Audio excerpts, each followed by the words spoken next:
Hello दोस्तों, कैसे हो आप सब। श्री थॉमस किचन में आप सबका स्वागत है। आज हम आपके लिए लेकर आए हैं सुपर क्रिस्पी और बहुत ही ज़्यादा टेस्टी पालक के पकोड़े, जो ठंड के मौसम में एकदम परफेक्ट है। आप इसे ज़रूर ट्राई कीजिए।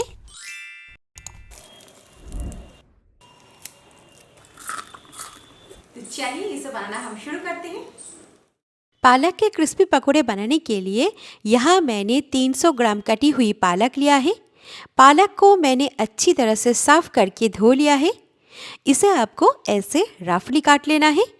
यहाँ पे पालक के हम पत्ते यूज़ करेंगे, आप इसके डंठल भी ले सकते हैं। तो सबसे पहले एक मिक्सिंग बोल में हम 1.5 कप बेसन लेंगे। अब हम इसमें मसाले डालेंगे। 1/3 चम्मच लिया है हल्दी पाउडर। हल्दी यहाँ पे बहुत ही कम डालना है। आधा चम्मच लाल मिर्च पाउडर डाल देंगे। 1 छोटा चम्मच हमने यहाँ साबुत जीरा को क्रश करके लिया है। साथ ही लिया है 1 चम्मच क्रश किया हुआ साबुत धनिया। फिर इसके बाद आधा चम्मच अजवाइन को दोनों हाथों से रगड़ के डाल देंगे। 1/4 चम्मच फ्लेवर के लिए हींग डाल देंगे। साथ ही डाल देंगे आधा चम्मच गरम मसाला पाउडर। स्वाद के अनुसार नमक डाल के अब इसमें डाल देंगे आधा चम्मच आमचूर का पाउडर। इससे पकोड़े में चटपटा टेस्ट आएगा। और डालेंगे थोड़ी सी कसूरी मेथी। बस मसाले को बेसन में अच्छे से मिक्स कर देना है। आप थोड़ा थोड़ा करके पानी डालकर इसका एकदम गाढ़ा घोल बनाकर तैयार करेंगे। साबुत जीरा, धनिया, अजवाइन पकोड़े में बहुत ही अच्छे फ्लेवर देंगे और अजवाइन डाइजेस्ट करने में मदद करते हैं। तो पकोड़ा खाने के बाद आपको कोई भी प्रॉब्लम नहीं आएगी। अब हाथों से इसे 1 मिनट फेंट लेंगे। इससे पकोड़े का स्वाद और टेक्सचर बढ़िया होंगे और ये सुपर क्रिस्पी बनेंगे।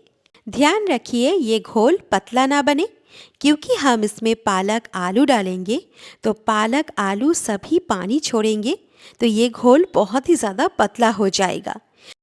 हमने बेसन का गाढ़ा घोल बनाकर तैयार कर लिया है, तो आप इसे 10 मिनट के लिए रख देंगे। इस दौरान बेसन अच्छे से फूल जाएगा। यहाँ हमने 2 हरी मिर्च को बारीक चॉप कर लिया है। साथ ही आधा इंच अदरक को भी बारीक चॉप कर लिया है। पकोड़े में फ्लेवर देने के लिए थोड़ा सा धनिया पत्ता काट लीजिए।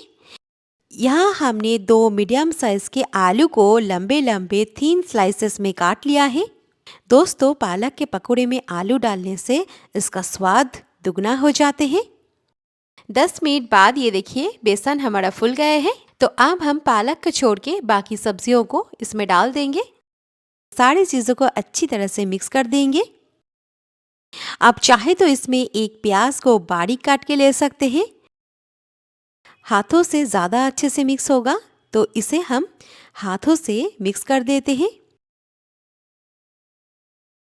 अभी हम इसमें 2 पिंच बेकिंग सोडा या खाने वाला सोडा ऐड कर देंगे।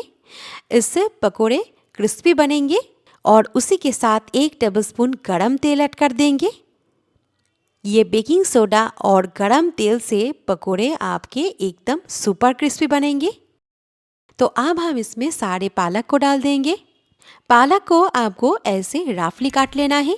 इसे बहुत ज़्यादा बारीक ना काटिए, इससे ये ज़्यादा पानी छोड़ेगा। तो पालक को डालकर अभी हाथों से इसे अच्छे से मिक्स कर देते हैं। बेसन में इसे मिक्स करने के बाद इसे बहुत देर तक छोड़ना नहीं है, क्योंकि पालक पानी छोड़ेगा और ये बैटर बहुत ज़्यादा पतला हो जाएगा, वाटरी हो जाएगा। तो इसे बहुत देर तक छोड़ना नहीं है। पालक को डालकर इसे हल्के हाथों से मिक्स कर देने के तुरंत बाद ही आपको पकोड़े बनाने हैं। पकोड़े को फ्राई करने के लिए तेल हमारा गरम हो चुका है। तेल को आपको मीडियम गरम कर लेना है।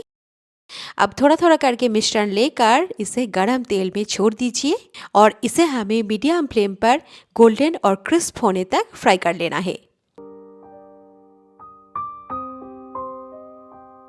1 मिनट बाद इसे पलट दीजिए और इस तरह से पलट पलट कर गोल्डन और क्रिस्प होने तक इसे फ्राई कर लेना है।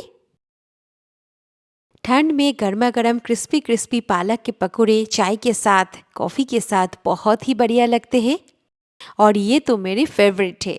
इस तरह से आप इसे ज़रूर ट्राई कीजिएगा। और ये देखिए, ये पकोड़े हमारे एकदम गोल्डन और क्रिस्प होकर फ्राई हो चुके हैं। तो अब हम एक कलछी की मदद से इसे कढ़ाई से निकाल लेते हैं और इस तरह से इसे झाड़ लीजिए ताकि एक्स्ट्रा तेल निकल जाए।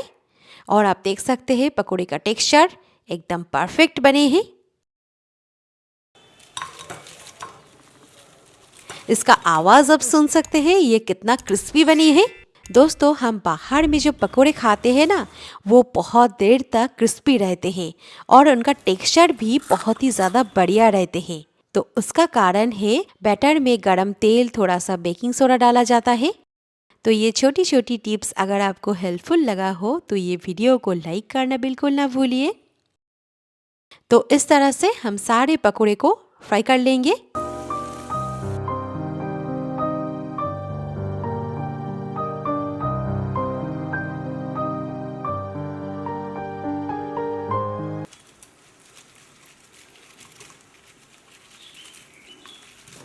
इसे आज हम केचप के साथ सर्व कर रहे हैं, तो आप इसे ज़रूर ट्राई कीजिए। अगर ये रेसिपी आपको पसंद आई, वीडियो के नीचे लाइक के बटन में क्लिक करना बिल्कुल ना भूलिए। ज़्यादा से ज़्यादा शेयर करिए रेसिपी को अपने फ्रेंड्स और फैमिली के साथ। तो ऐसे नए नए रेसिपी देखने के लिए आज ही सब्सक्राइब कर लीजिए श्री तोमस किचन चैनल को। पास में बेल बटन में क्लिक करना बिल्कुल ना भूलिए। तो मिलते हैं और एक नए रेसिपी के साथ। Thank you, take care.